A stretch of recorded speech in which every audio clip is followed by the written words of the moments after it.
It's 4 o'clock on Friday, and you know what that means. It's time to party on Taxi's Quarantini Happy Hour. Woo! And thank you, fake audience. Thank you, fake band. Let's see what's going on in the chat room. Hello, everybody. How are you guys? Let's get me into focus. There I am. Can you guys hear me okay? I think you can. I was just messing around with something that I was trying to pull off for today's show. And I thought I screwed up my audio, so just want to make sure you can hear me.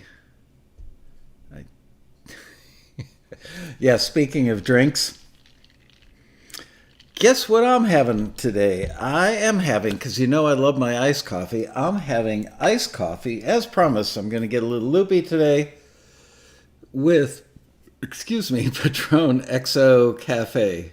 Basically, Kahlua and iced coffee. And that much is gone already. So here's looking at you guys.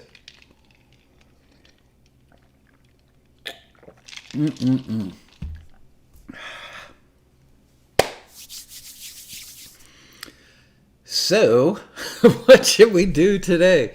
I have been working my rear end off all day long. And, homemade limoncello. Nice, Peter Rahill. Hello, iced coffee is cool. Yes, it is. It's actually cold. Patron makes like orange liqueur, lemon liqueur, mint liqueur, and put them in the freezer and do shots of them, and they are mighty, mighty good, I must say.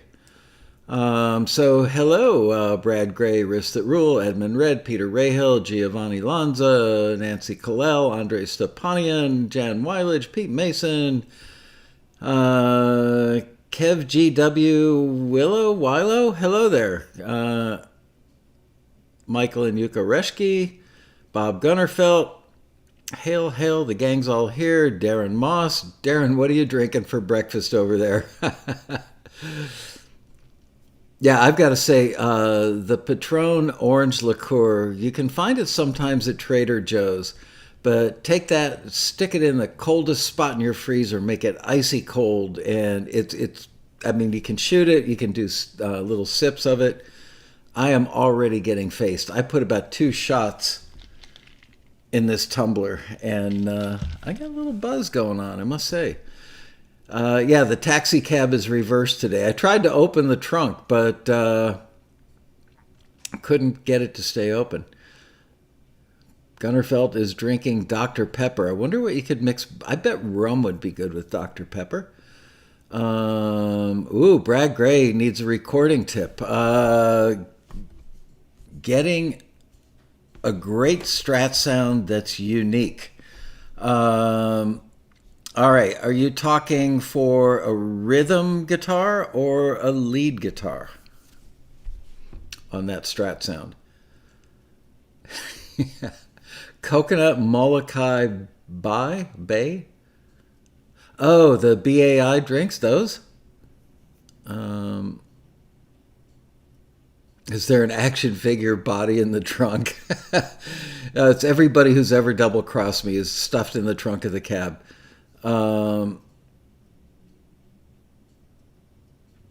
Rhythm. Okay, what kind of song is it? And what kind of rhythm part is it? I need to know all those things.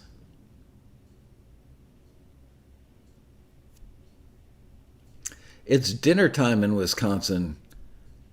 You mean it's bratwurst time, or bratwurst, depending on which part of Wisconsin you're from. A bluesy taxi cue. Okay, so a rhythm guitar part for a bluesy taxi cue. And I'm guessing, honestly,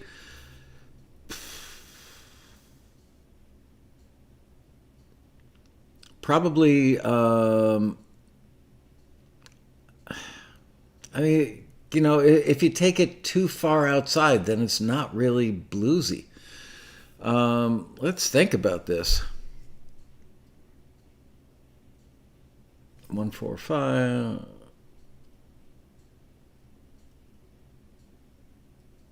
Yeah, I mean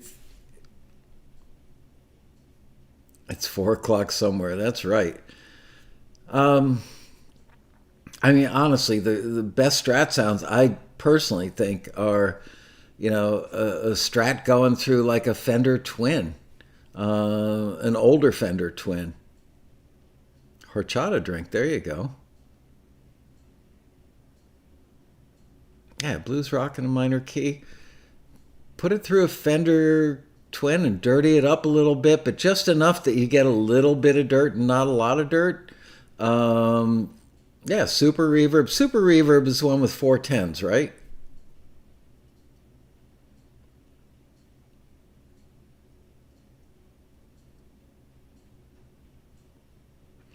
You know what guitar sound I like? The Sheryl Crow song. What was the one with the word mistake in it? The biggest mistake. You're my biggest mistake. Something like that. Um, Gibson SG through an orange amp, but he's got a Strat. But I like Gibson SGs. I love Gibson SGs. Bria and I were just talking about Gibson SGs a couple hours ago. Uh,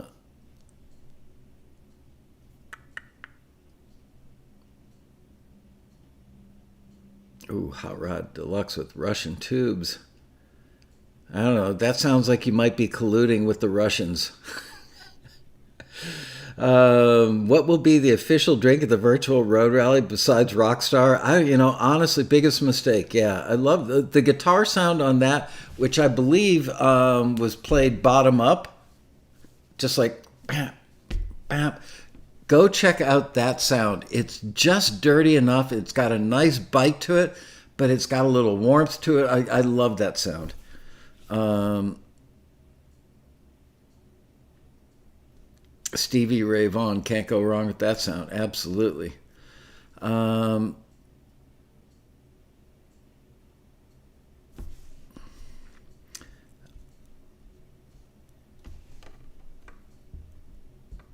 Recording. Using the Universal Audio LA610, how much peak reduction and gain to use when recording acoustic guitar with a condenser mic? Again, it depends. Everything is so contextual with engineering, but um, is it finger picking? Is it strummy? Is it eighth notes? Is it quarter notes? Um, how predominant do you want the acoustic to be in the mix? All that stuff matters. It really does. But just as a general rule of thumb for like a starting point, um, let me think about this for a second. Well, first of all, set the preamp to 1 o'clock is always a good position to start with a preamp. Not on the limiter, but just in general. Somewhere around 1 o'clock, 2 o'clock, 3 o'clock, and then the gain coming from there will tell you what you need to do with the limiter. But generally speaking, I always start with a 3-to-1 ratio and knock it down so that, if you're playing normally, it's just barely moving the needle as far as the peak reduction. And if you give a harder strum, that you get, it knocks it down like 3 dB, okay? Or dBs if you're drunk, which I might be getting. Um, but again, it's so incredibly dependent on the part you're playing and the context of it all. Darren Moss wants to know, you mentioned you'd like to record Ed Sheeran. If it was up to you, what direction would you go? Honestly, working with a guy like Ed Sheeran, that's where you take the Tom Dowd approach to production. You recognize that he's such a great artist, so talented as a writer, that you basically get out of the way is the best thing you can do. Rather than trying to make him into something that you envision, why not let him be his best version of himself? And then once you see which direction he's going in, see if you have any brilliant ideas to enhance that or make it better. And also catch mistakes if they happen. But yeah, that's an artist. That's a classic case of an artist that you're better off letting him run with it, and then trying to contribute rather than saying, okay, Ed, here's what I'd like you to do. Because you wouldn't be on that session 2 days in a row, I have a feeling. Hang on a second. Let me get that out of the way.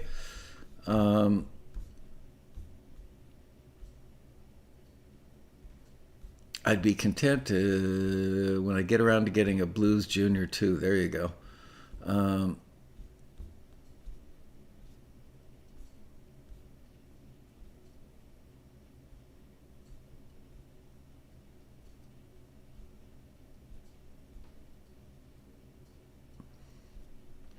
Yeah, who was Tom Petty's guitarist? I can't think of his name. Guy's an amazing player. Hello, Pierre. How are you? And Akira. And Cass. Um,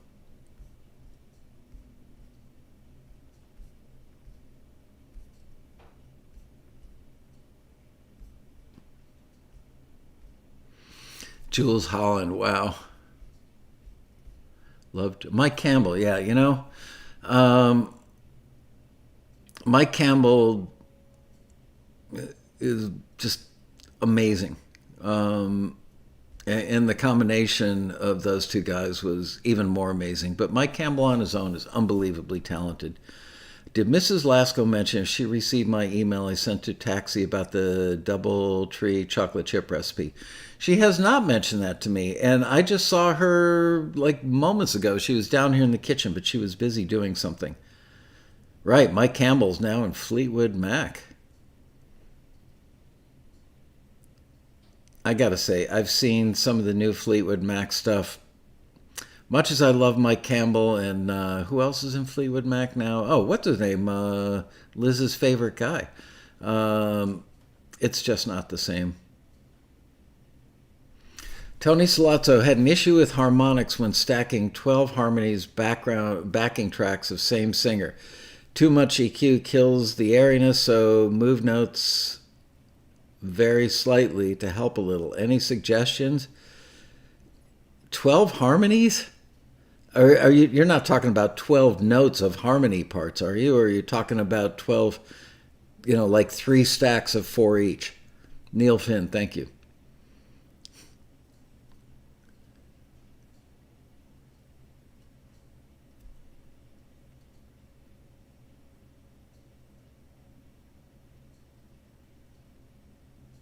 Well, yep, almost a choir, but you still haven't answered the question. Really, is how many actual parts? How many harmony notes are in the stack? Three, four?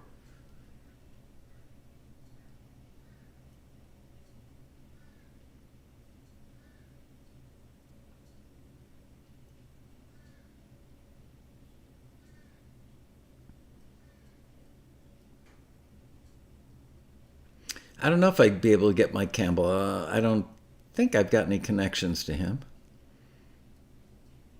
Three, four, five notes done multiple times. But it's all the same singer. And what kind of part is it? Is it like, a big lilty part? Is it more staccato? Right, without hearing it, it's all guessing. Absolutely, I'm playing eliminate possibilities cast, trying to narrow it down so I can take a somewhat educated guess. And I'm drinking. Actually, I'm slurping.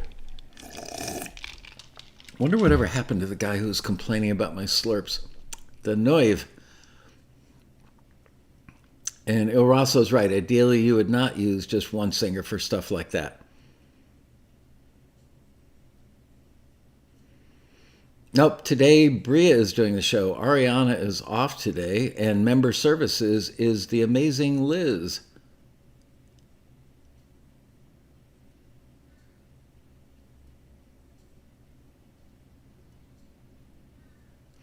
Overlapping legato with staccato to end. I know what those words mean, but I don't understand what you mean. Sorry.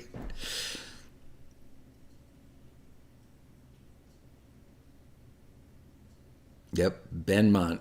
Everybody loves Benmont. JP, you're back. I am drinking iced coffee with this. About 2 shots of that. It's basically Kahlua. And it's really good.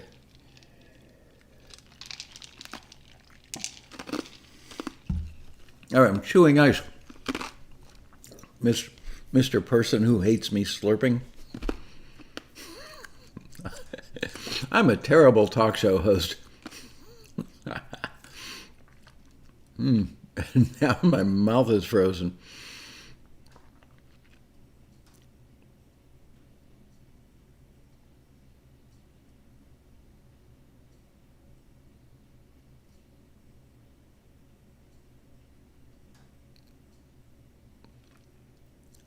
Each voice organ has some stronger frequencies, and when you stack those 12 times, you run into trouble. I suppose you can mitigate that with some surgical EQ. It isn't ideal. I completely agree with that, El Raso. One thing that actually might help a little bit, but it's so hard without hearing it and being in the studio and really fully understanding. But if you're using the same vocalist, if that vocalist is the same distance from the mic when he or she sings every single part, try doing various distances. But what you want to do is if you've got, let's say you're making the stack 3 times, and the root note in the stack is going to be in all 3 of those things, do that note at one distance. And then the higher you get in the harmony stack, the more present that's going to sound to the microphone. So move the singer back, start at like 4 or 5 inches, and then for the next thing, go back to 6 or 7 inches, and the next one try 10 or 12 inches. See if that works. Hi, Amanda, how are you? Chewing ice and what it means. I think it means frustration of a certain variety. Pan the voices there physically in the studio. Yep, that could help. Also, if you have a mic that you can put into Omni, that actually might help.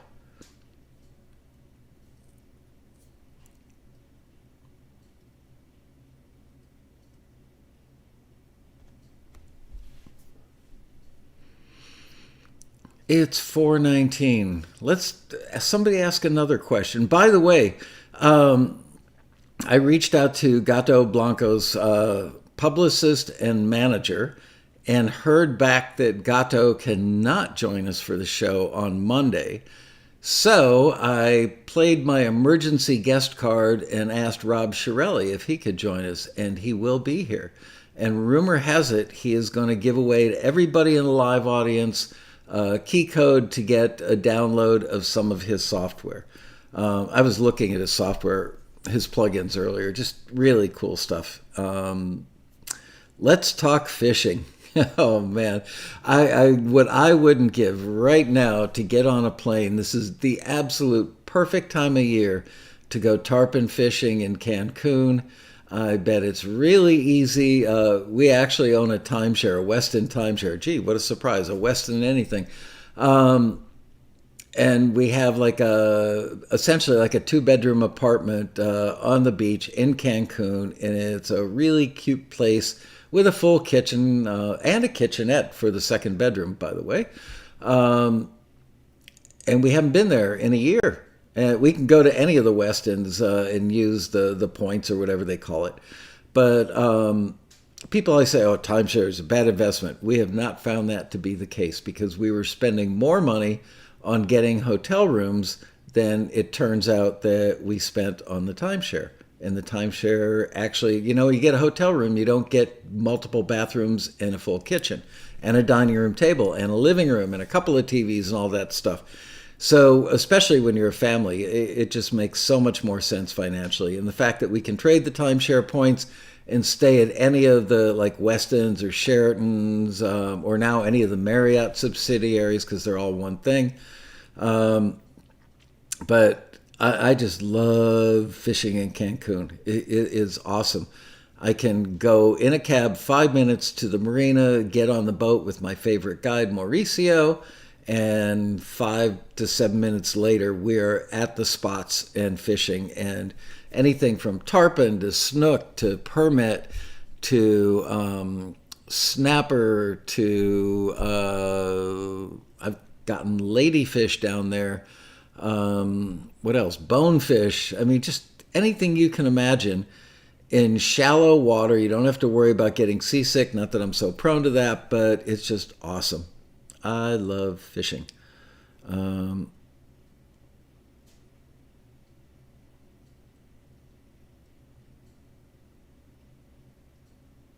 Fishing with flashlights is popular in Hong Kong. That's interesting. I once went fishing, really, really, really deep water fishing for swordfish. Um, Off Miami, way out, like to the at night, in the middle of the night, at like 1 a.m., to the point where we lost the horizon. You couldn't even see the city lights or the sky lit up even from the city lights. We were way the hell out there in a 32-foot old junker boat, like a little cabin cruiser that was probably 50 years old. And we were using Kylum light sticks, and putting those about 8 inches above the bait and putting, like, 6 ounces of weight and dropping those things down like a couple hundred feet or several hundred feet. And nobody got a swordfish. We did catch some interesting fish that night, but the most interesting part was when the engine conked out, in the middle of the night. I want to say we were like 20 or 30 miles offshore. And there were three of us in this boat. And we were in big, big, big trouble. And the radio wasn't working either. If memory serves correctly, I think the next morning somebody went by us and we shot a flare and they came over and they towed us back in. But that was a pretty scary night. Dynamite fishing works day or night. Yep, and you always catch something.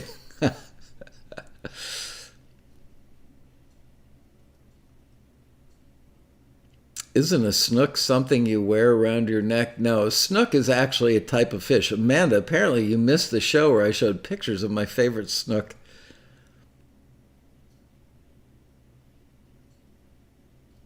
Yeah, we did have life preservers on the boat, but that boat was so rickety, I never should have gotten on it. Question. This is a great question, I think. I've only read the first part of it. Do the taxi screeners have a record of songs that they have previously screened with their comments that they refer to if they think they hear a track they've screened previously? No, they don't have a record, but they do tend, they're actually trained that if they get the same song more than a couple of times, that they take a pass. There's actually a button that lets them skip and go on to the next one so somebody else screening can get it. That way the member can get comments from somebody else. Um, I'm trying to think back when I used to screen. Sometimes I actually enjoyed it when I got the same song because sometimes people will actually make adjustments to a song, maybe even based on the screener's comments. And a month or two later, they send it back in and you get it and go, oh, that's a nice improvement.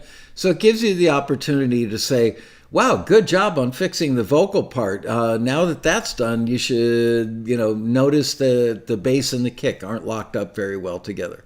So it's kind of, sometimes you can treat it as an ongoing educational thing.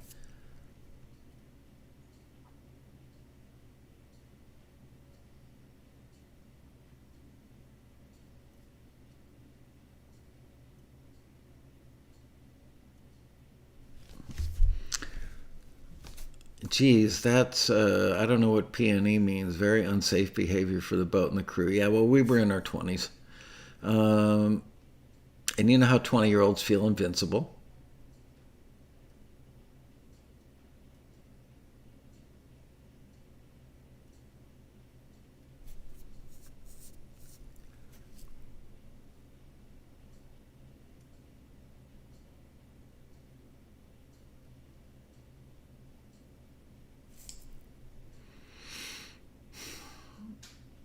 Oh, the XL, I believe, is the name of a boat in San Diego. Oh, P&E was supposed to be one. No wonder. I thought maybe there's some like cool hip new lingo that I didn't know. Um,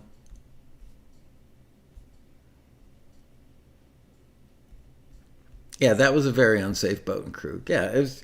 A friend of mine went out and bought this boat for like $20,000 or something, and he said, "Hey, want to go long lining for swordfish?" And we went, "Sure."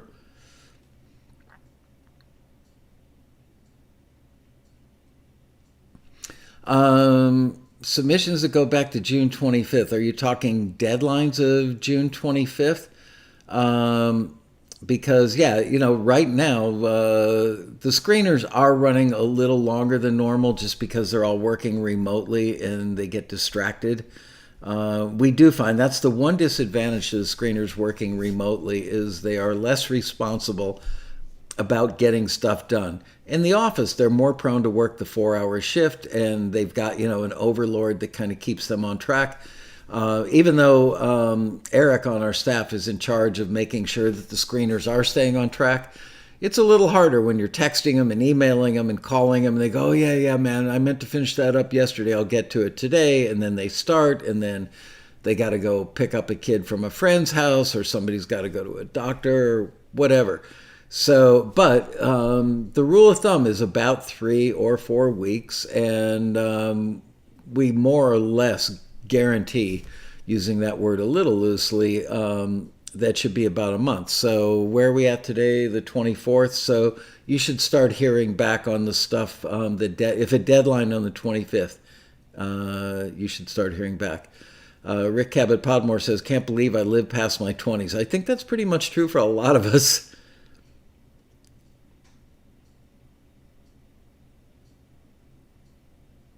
Darren Moss says, "I've had the same screener notice different things, not contradictory, about the same song at different times." I found that was awesome. Yeah, some people say, "Oh, I had the same screener 3 times over 6 months on the same song." And the first time he said it was the vocal. The second time he said it was, the mix wasn't great. The third time was the chorus didn't pop enough. Well, those are all valid things. They're not going to sit there and give you an hour's worth of critique, kind of like an expanded version for every single submission. They point out the stuff that makes it less applicable or less relevant or less forwardable in the context of what they're screening for at the moment. So they may notice the vocal on the first pass because maybe it was more relevant to that listing. They may notice the mix next time around because you submitted it for a record label thing or something. Those are... I'm drinking. Those may not be the best examples, but I think you get the idea.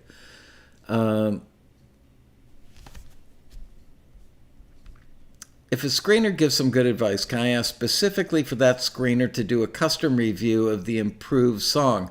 You can, but not all screeners are approved for doing customs. Some people just aren't. We have like a crew of probably 4 or 5 screeners that are really good at doing customs. We tend to go to them. Otherwise, it'd be like, oh, somebody wants that guy to do a custom, but that person isn't booked on anything for the next 13 days. So now you're waiting and you're waiting and you're waiting. And then when that person actually gets their hands on it, if they've not been trained on customs, they may give you a disappointing result. So we try to avoid that. How important is it to be locked up to metronome for cues? Can we have Hendrix, old rock style, variable tempo, or is that not advisable? The correct answer, Akira, or no, that was Uraso. The correct answer is use a metronome and play it like a human. And also, again, context means everything. If it's, some form of EDM or something electronic that would normally be more right on the beat, of course, if you're doing a 1-4-5, bluesy rock thing, that should have a feel and a lot of humanity in it, but I wouldn't let the tempo wander much because while you may think that's cool, the person screening it or the library may go, yeah, I see what they're going for. But you know what? Sometimes they just can't tell. Is it slop or was it intentional? In either case, it just doesn't feel that right. So I would probably avoid it. But again, the advice is have a metronome in your ear and then play like a human being.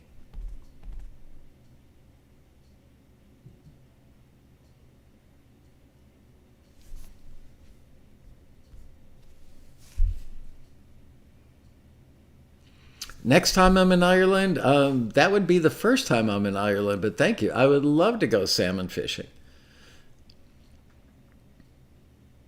What was that movie that was out several years ago? Salmon fishing in the desert or salmon fishing in Iran or something like that? That was a really cute movie.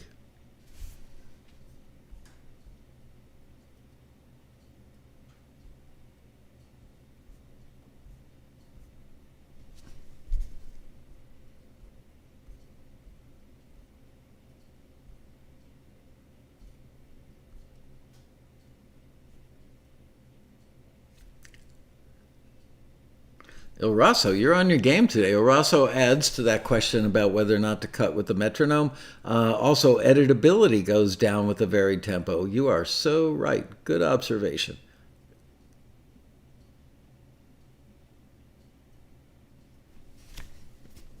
Yeah, getting seasick is the worst. I've only been seasick twice, but you know what?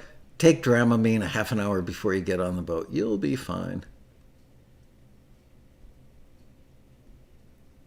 Ooh, big house for the whole family. Awesome.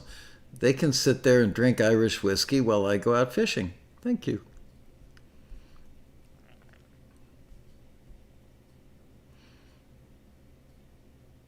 I don't understand, Cass. If the screeners came over to my place, you would find me bludgeoned,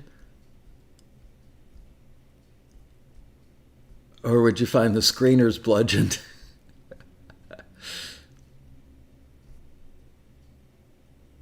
Salmon fishing in the Yemen. That was such a cute movie, wasn't it?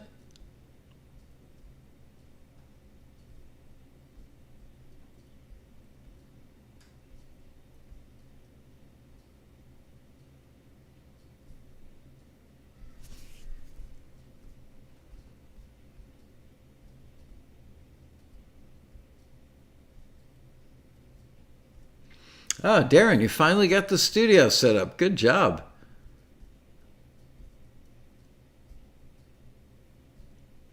Can you post your fishing website here in the chat?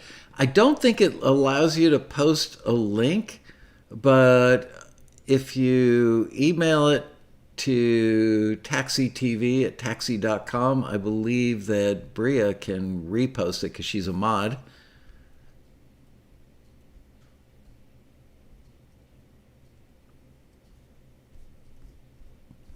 Yeah, I normally wouldn't let people do any promotional stuff in the chat, but for fishing, you get my permission.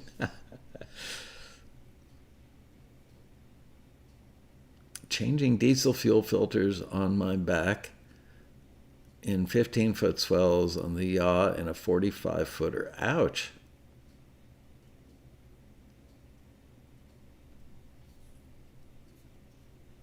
Yeah, you can try and write it. Oh, Bria says if you post it, she can unblock it in the chat. Bria did leave. Bria is now in Kentucky, but she's been working on a special project for us. And on next week, I may have some news about Bria. And no, it's not baby time. But she is a newlywed.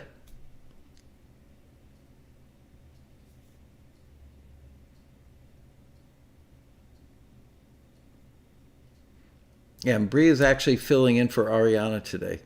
Taxi, the Kentucky office. That's right.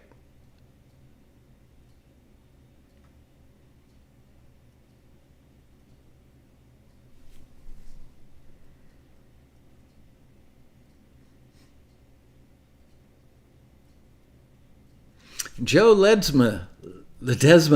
I worked with what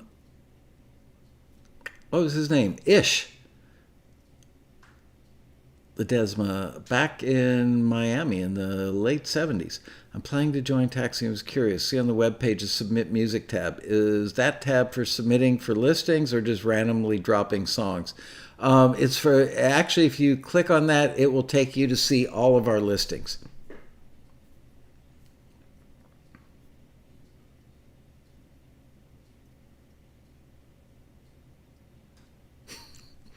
"15-foot swells." That's like, whoa, boom. Don't you hate that when you get to the top of a big swell and you go over just far enough that the boat drops and you're absolutely sure it's going to snap it in half?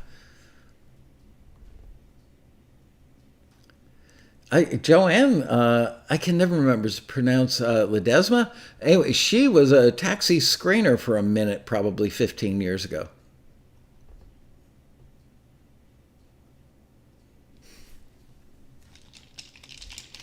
All right. How's everybody doing with your drink? That is so tasty. I am such a lightweight, though. Seriously, I'm slightly more than halfway down the tumbler on that thing and just buzzed as can be.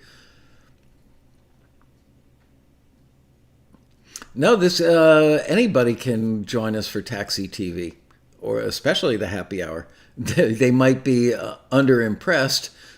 It's like, wow, is that all these people do is sit around talk about fishing, drinking, with occasional mention of music? The official Taxi TV, which is on Mondays at 4 o'clock, is much more engineering, songwriting, composing, music business, like official stuff where we have an agenda.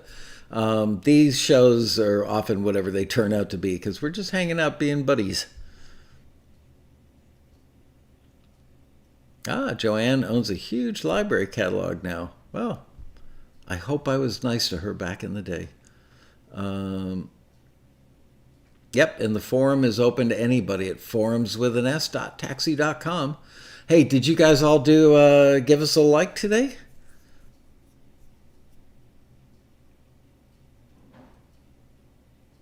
That's a good idea, JP. Lay off the drinks till you get a chance to heal. I wouldn't say cure. Cure sounds like you're a strip of bacon or a sausage.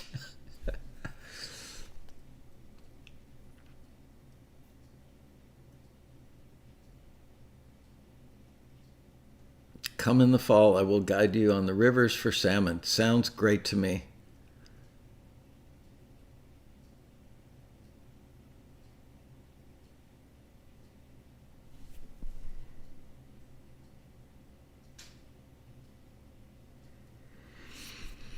Is anybody using Zoom meetings in creative ways? I have a funny feeling. Well, I guess people could use like FaceTime or WhatsApp, but I have a funny feeling people are using Zoom meetings in creative ways that we shouldn't talk about here. Excuse me.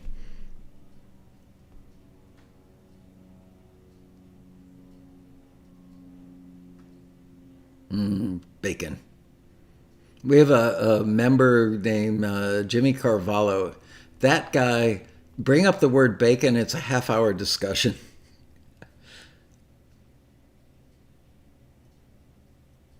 Yeah, a lot of people are holding concerts using Zoom. Sadly, you go to some of them and there are like six people watching.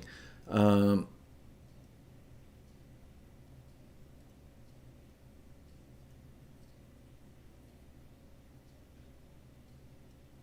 yep, co-writing, little chat groups. It's funny, I was on the phone with Shirelli, I don't know, an hour, 2 hours ago, whatever. And we haven't seen Rob and his lovely wife in all these months. I think the last time that we saw them was probably like January. And I literally can see the chimney on his roof from here. So we decided that we're either going to do a socially distanced hangout with Rob and his wife and Deb and I in our backyard or their backyard, or maybe just do a Zoom with the four of us. We really, every time the four of us go out to dinner, we spend virtually every New Year's Eve together, 4th of July together. We get along so well as couples, but it's astonishing that we live 4 houses away from each other and don't see each other. He is so incredibly busy. working like crazy. And he told me about a record. He was offered, I can't tell you who the artists are, but a couple of like world class megastars getting together for a record, and they asked him to produce some tracks, and he can't do it. Could you imagine that? I'm talking world class, everybody on the planet knows their names, megastars, and Shirelli can't do it.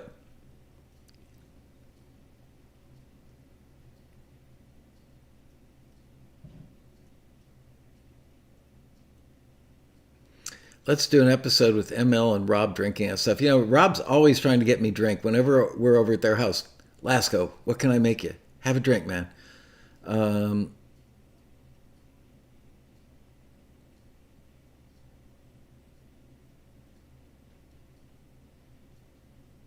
so, Joe, you're not related to Ish from Miami? Why can't he do it?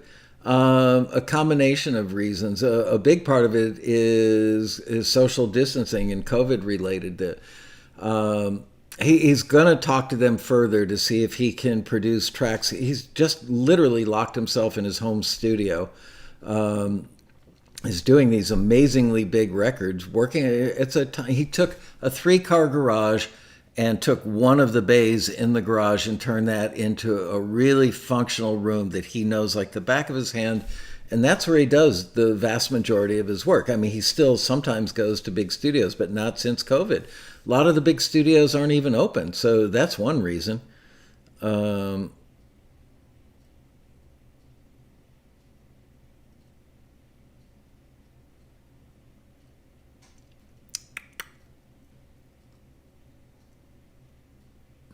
Joe says, my family's huge. I don't even know half of my relatives. That can be a plus sometimes.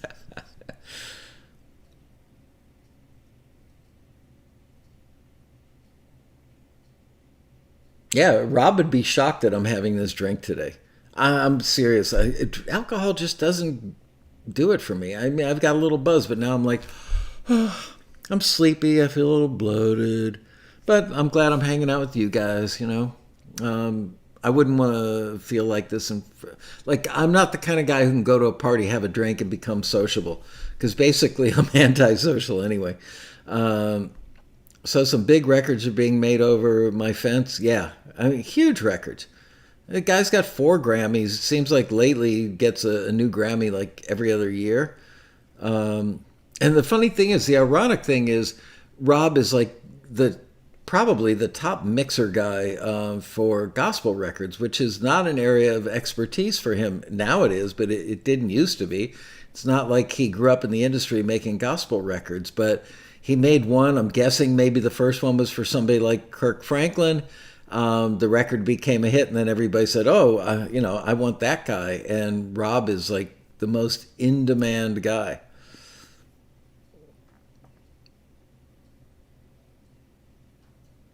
Yeah, booze makes me ill too, Amanda.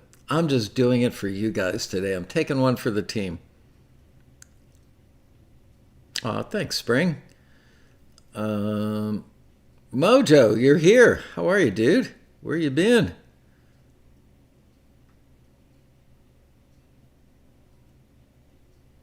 You know, Mrs. Lasco's chocolate chip cookies didn't turn out that well this week. I mean, most of the time she nails it, but this batch, they were a little bit like powdery and cakey.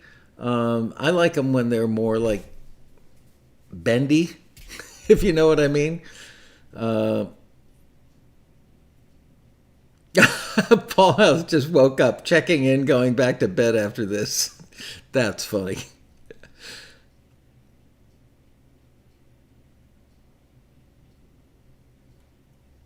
Better to be in demand than in Des Moines. Boy, don't say that to people from Iowa. They'll get cranky.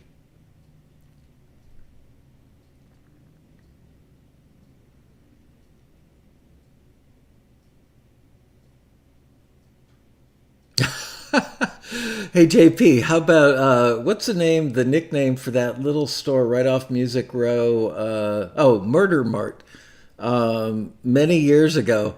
I literally walked out of Murder Mart and I went in there to buy a bunch of what are those round candy things that are about this big? Not moon pies, something else that Nashville's very proud of. And I went in and bought like 20 of them to give out to the staff when I got home. I got in the car, locked the door, was putting on my seatbelt, and two guys walked in. One of them actually had a shotgun tilted up like this. And I just backed out to a parking lot across the street and called 911 and then got the hell out of there. Whoopie pie? Nah, something else. Can't think of, not scooter pie, not whoopie pie.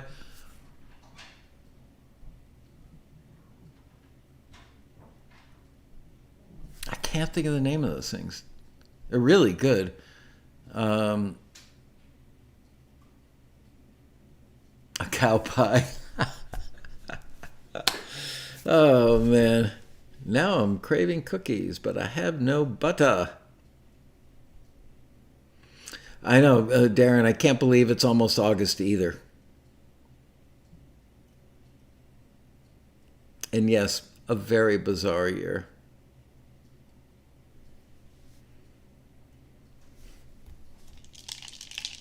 I'm having another slurp. I don't think it's called a moon pie. Here, let me Google it and see.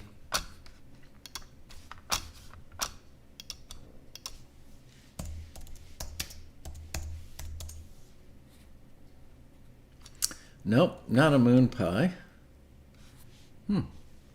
Yeah, moon pie is more like cakey with chocolate. Not a whoopie pie.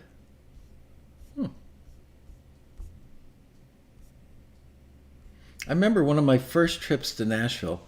Everybody said, "Oh, you got to buy these and have one," and they're good.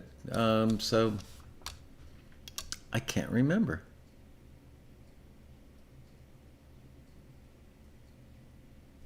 Yes, it's a plastic glass. It's actually a plastic tumbler. Uh, Mentioned that I wrote 4 or 5 songs. No, more like two or three. I wrote "Sally Lynn, You Win." I wrote the lyrics for a song for a band named Crystal Kane back in like 1979 or 80. Um, I can't remember the name of the song, but I wrote a lyric and it was about a chance meeting of two people falling in love on a subway car. A bacon pie. There you go.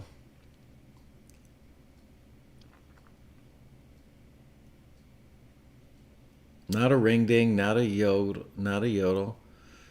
I used to love yodels. Goo Goo Cluster. Thank you, Mojo. Ding, ding, ding. We have a winner. Let's see. Where's my winner thing? Oops, it's upside down. We have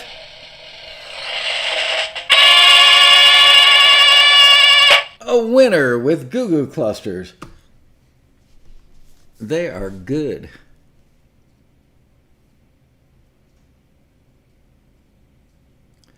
Um, I want to try. What the hell is a Goo Goo Cluster? Well, it's got chocolate, it's got nougat, it's got nuts, and it's got caramel. Yep, a Goo Goo Cluster. I know it sounds like something you get removed from your butt. I'm going to go to the doctor and get that Goo Goo Cluster taken off before it spreads. Oops, sorry, Darren. What you find in a diaper. It looks like what you find in a diaper. Bacon marmalade. That sounds good. The Goo Goo Shop. So, John Pearson, what's the actual name? Do you know what I'm talking about? The Murder Mart? It's like if you're at the north end of the row, like the end that's closest to West End Avenue. And just before West End, I believe, you make a left. There used to be, there was that barbecue and steak, like ribs, steaks, hamburger place that was open for many years. That was kind of an industry hangout. That's where I got in trouble for leaning up against Billy Ray Cyrus's Corvette. He was very nice about it.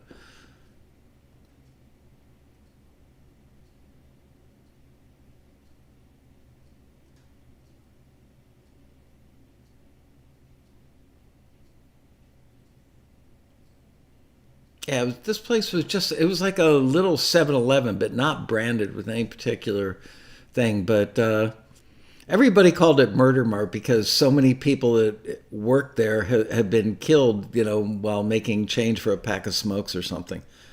Um, yeah, near 18th. Um, Not Piggly Wiggly, although my hometown had a Piggly Wiggly when I was a kid. I was always fascinated with the sign.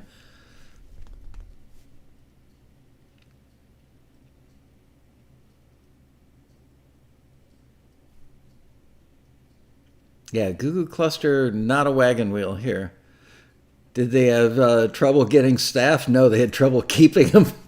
People were dying to get out of there. Where is it? So I won't go. Man, I can't remember the name of it. I haven't been to Nashville in so long, it's pathetic.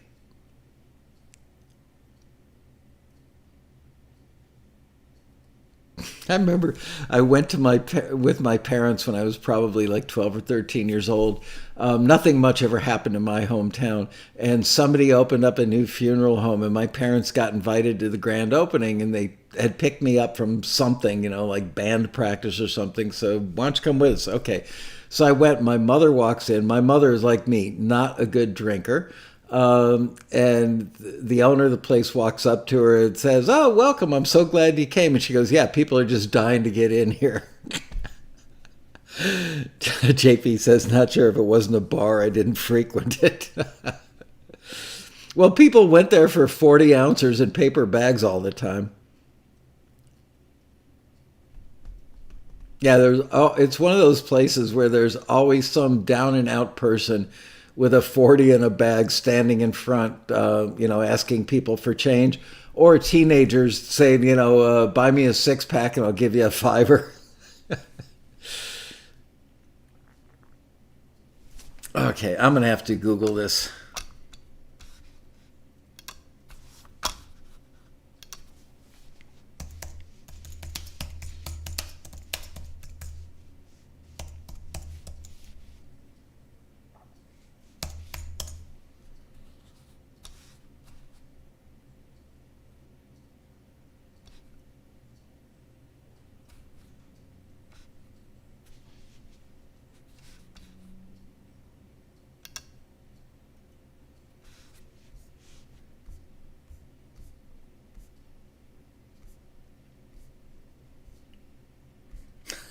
Here's a thing called untapped.com, Murder Mart. It has nothing to do.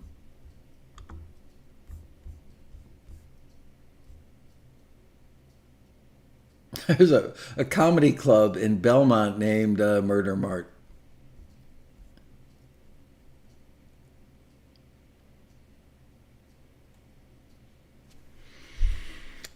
Here's an old post. One person killed, another injured in a shooting outside of a North Nashville market.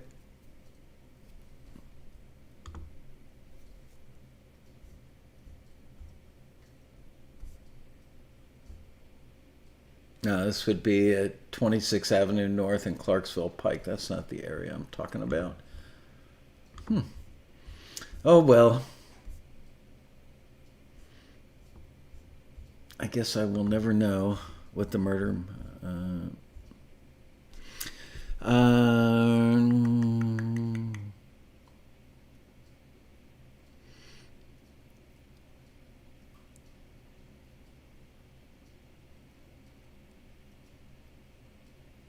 Yeah, there you go, Amanda. Write a song about I'm dying to go to the murder mart. Michael, I'm sure you've probably answered this, but do you play a musical instrument? If not, which instrument do you wish you could play? I can play mediocre guitar. I can play piss poor bass. I can play reasonably good blues harmonica. Good name for a comedy club. You're killing me.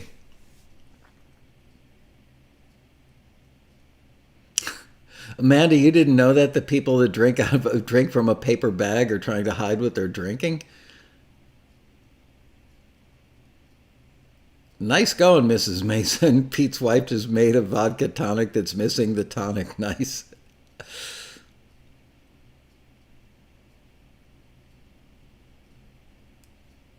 Wow, I can't believe it's 4:56. You've never seen anybody do that? Well, Amanda, here in the States, in most of the states within the United States, it's not legal. It's not legal to drink out in public. Like, you can't walk down the street, with a drink, with like a beer bottle. So people put it in a paper bag, like that really hides it.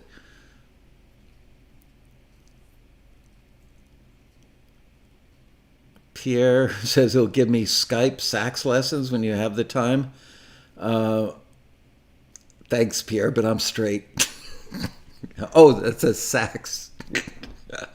Paper bag is a social contract. You bag up so pigs don't bother you for drinking on the street. You mean the police officers? Is Rob coming to my house on Monday show? Nope. Virginia's market? Maybe. I don't know.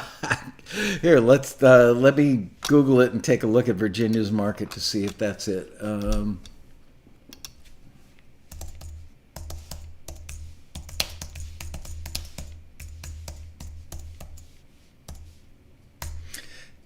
you go around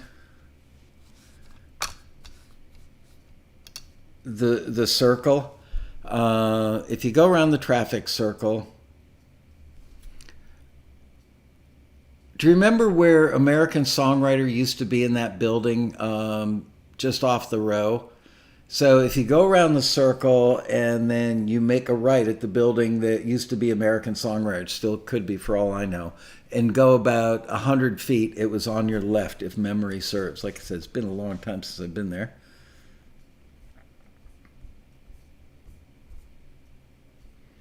The photo I'm seeing is only of the front door, and it looks like every murder mart, but it was white on the outside, and it did have doors. So there you go. That might be it, JP.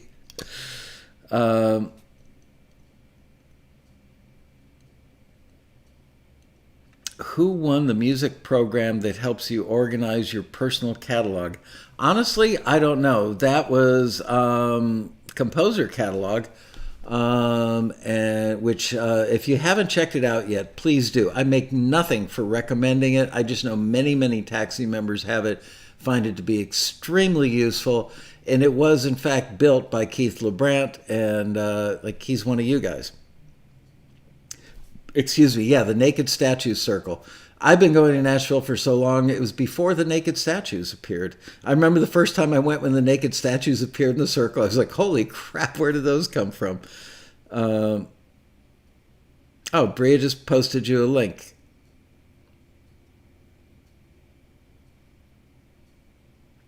A match. So that's it. Virginia's Market is also AKA Murder Mart.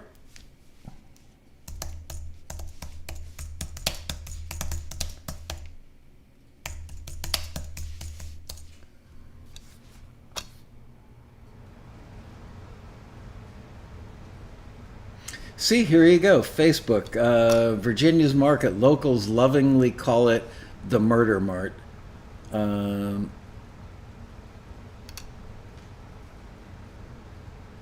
Yep, that's it. Virginia's Market. That is absolutely it. Okay, here we go. A little history. What a great way to end today's show.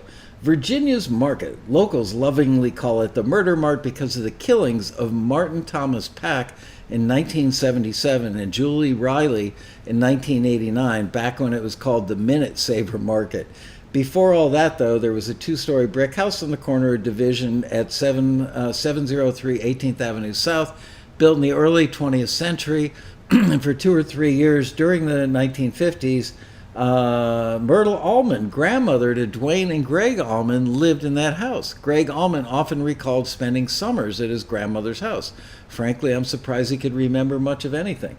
My grandmother read the Bible every day. She smoked 3 packs of Terrytons. Wow, I haven't heard that brand in a long time. Smoked 3 packs of Terrytons a day. She was one of the finest cooks I've ever witnessed, Greg wrote in his autobiography. My cross to bear, she loved... his autobiography was named My Cross to Bear. She loved her gossip, and she talked to herself when she was mopping the floor. Maybe the mop was like her deceased husband in a former life.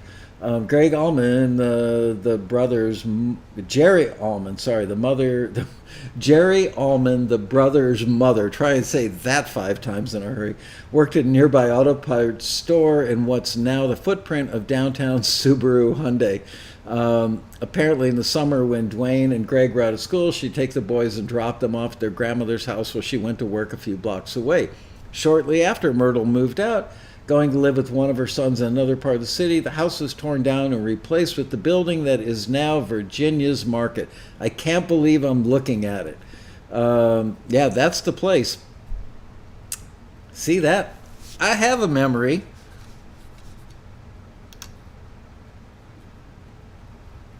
Yeah, the Kahlua is kicking in. I mean, look at that. That's a pretty big tumbler, and I've had 2/3 of that thing. Woo-hoo. Oh, man.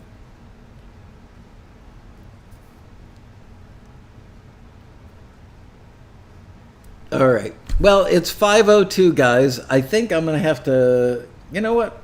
I'll chug it. In your honor, thanks for spending this entire week with me. It's been lovely to see you. I will be sober for Monday's show with Rob Shirelli, and hopefully we'll be able to get Gato. I mean, the guy is so enigmatic, camera shy, publicity shy.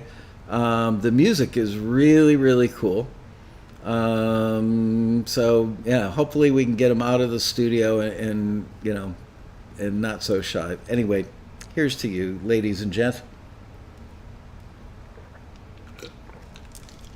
This is not the kind of thing you can really chug. I just realized drinking iced coffee with booze in it is kind of like a liquid speedball.